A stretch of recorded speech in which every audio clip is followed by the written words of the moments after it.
By the end of part 1 of this video, your MS460 should look like this.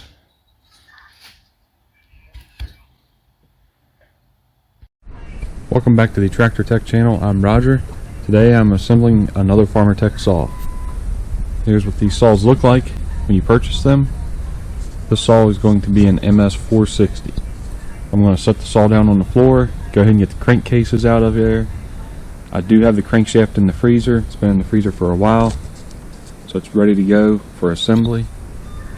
And go ahead and get the hardware out also and get started with this. There's the hardware bag. I had it cut open. Here's the crankcase. Some rubber parts there I didn't see. The crankcase already has the bearings and seals installed. I do recommend wiping out the crankcase and spraying out the bearings just to be on the safe side. So you can see some dirt down in the crankcase there, but I'll clean that up. One thing I do usually forget to do is to put the oil line in before the crankcases are assembled.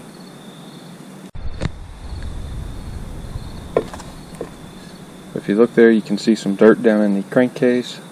That does need cleaned out. And one thing I usually forget to do is put the oil line in before the crankcases are assembled. It can be done afterwards, but it is much easier at this time. The oil line was in this bag. That's what the oil line looks like. The oil filter's in with the spark plug, compression release, wrist pin bearing, clutch drum bearing. Now that I've cleaned the crankcases, I'm going to go ahead and install the oil line.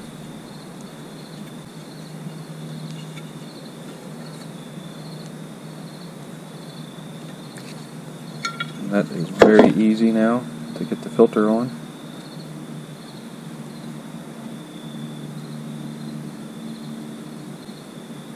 In the other case half, I can install the oil cap. Now the reason I'm doing that right now is because it's going to be just a little bit easier to get the retainer string in.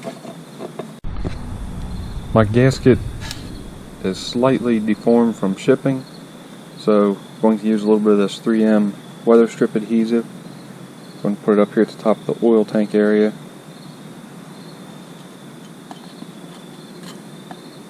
Just a very light amount. And I'm going to hold it in place.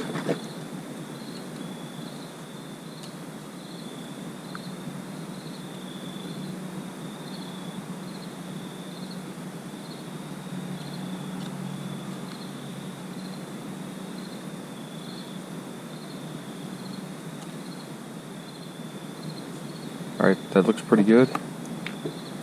Now I need to go get a heat gun. I'm going to heat the crank bearing up to about 130 degrees and then install the crankshaft.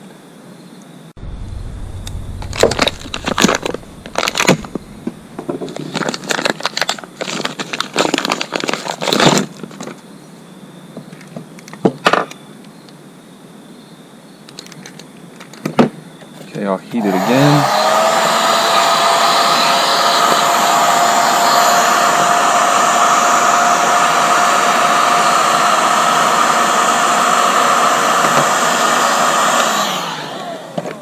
Drop the tapered side right down into place. Now,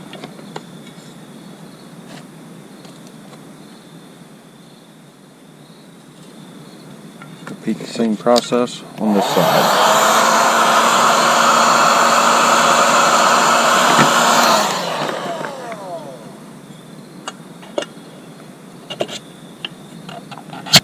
I think that is the easiest one of these cases has ever gone together. Done a few of them now, so I'm really starting to get things down.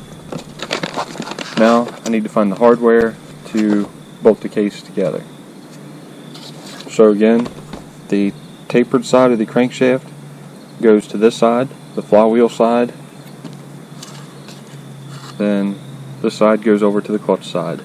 This bag here, probably the bolts for the case have. I'll open them up and check things out.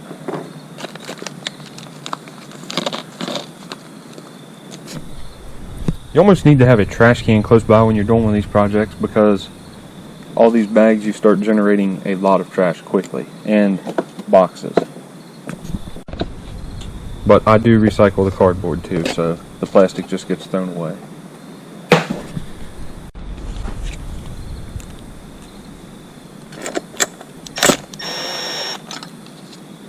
Just lightly running these down.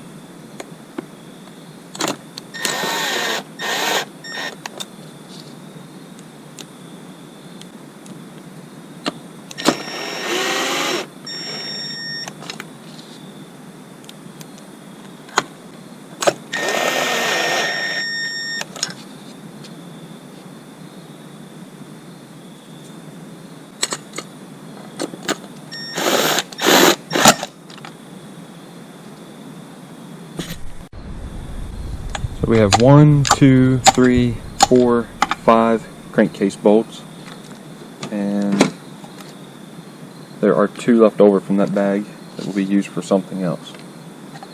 Now I'm just running the fasteners up with this battery impact. You heard maybe one of them that just barely clicked, just feathering it real lightly. You can see right there how I'm spinning that with the screwdriver. I'm going to final torque everything in this video by hand, not with this impact. I never ever trust an impact. I always go behind and check things by hand. Just to show the crankshaft is centered.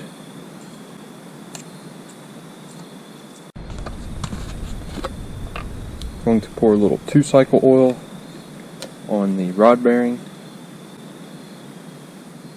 And I'll probably actually get a lot. Work it in.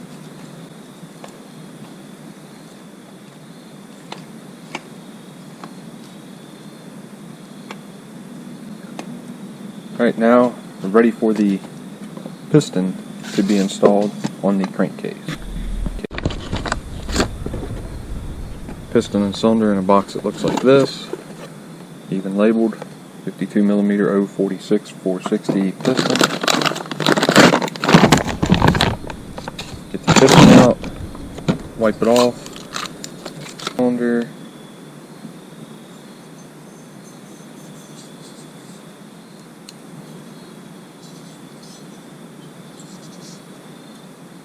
plating on this one doesn't look the best, but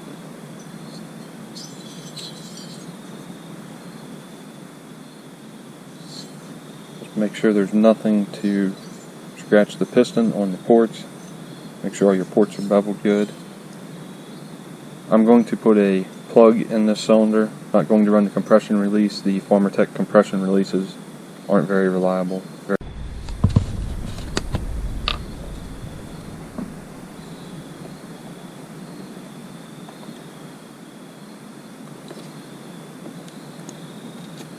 If you get too much oil, it's just going to smoke a lot at the first start.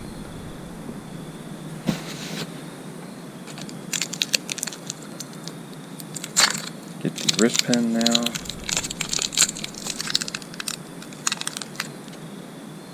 was going to say I didn't see the circlips. They're stuffed up in the piston. Thought they would have fallen out.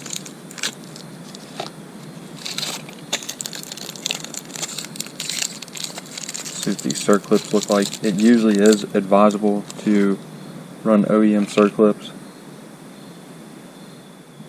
The Farmertech ones are better than what they used to be. So the arrow goes to the exhaust.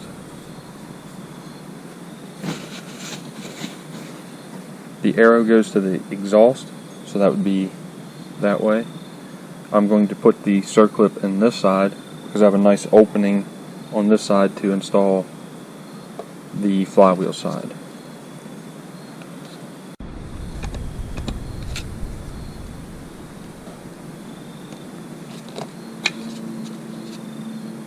Alright, now the circlip can go on the piston.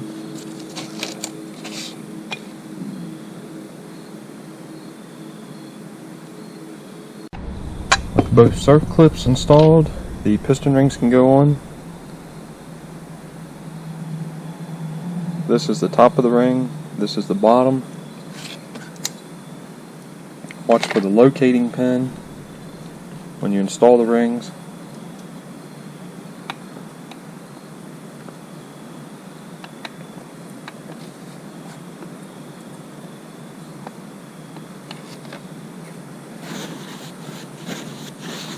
Feeding pin is there for the lower ring.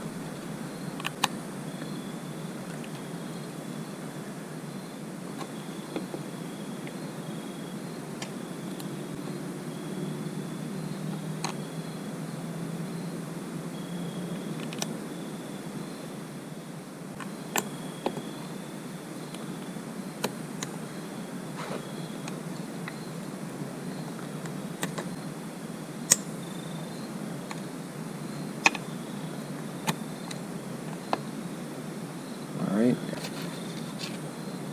the locating pin is on the opposite side for the top ring.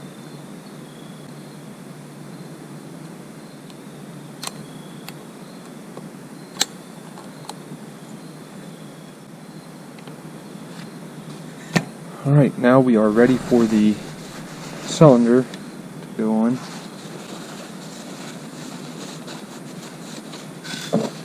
I have a little bit of the gasket sticking up there. That is going to need to be trimmed off of both sides. You can use a utility knife. Alright, I got maybe in just a tad bit of a hurry. Got the rings on. Probably should have checked the squish, at least with just like one ring on. But I'm going to go ahead and put the cylinder on, check the squish, and see if I can run gasketless. There are 4 of these black bolts. They are the bolts that secure the cylinder. So when you're making these videos, sometimes you get to concentrating on trying to look through the camera and talking, and you can make a stupid mistake. So I'm sure somebody probably saw where I put the cylinder down on backwards. Got it spun around there now.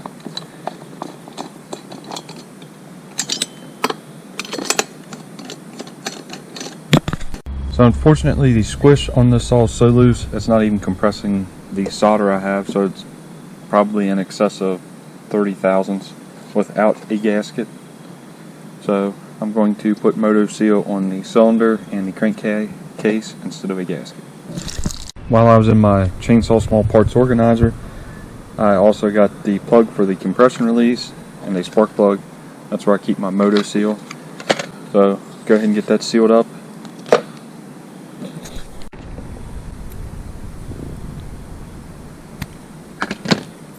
A spark plug that has been gapped can be installed.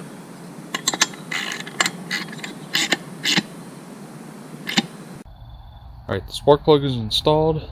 Now the compression release or plug can be installed.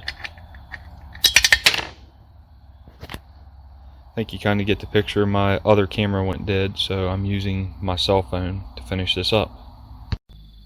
This package looks like it contains all of the hardware to install the muffler. I have the muffler gasket, the heat shield, and the muffler ready to install. I have the 2 inner muffler bolts on. While I was tightening those down, I put these 2 bolts on to hold the muffler in place, because if not it would twist and then you may not get these bolts started later. So I'll remove these bolts, put the front cover on, and of course the 2 short bolts go up here. Alright, I got the muffler installed now. That's going to be the end of this part 1 of the MS460 assembly. Thanks for watching this video. Stay tuned for part 2.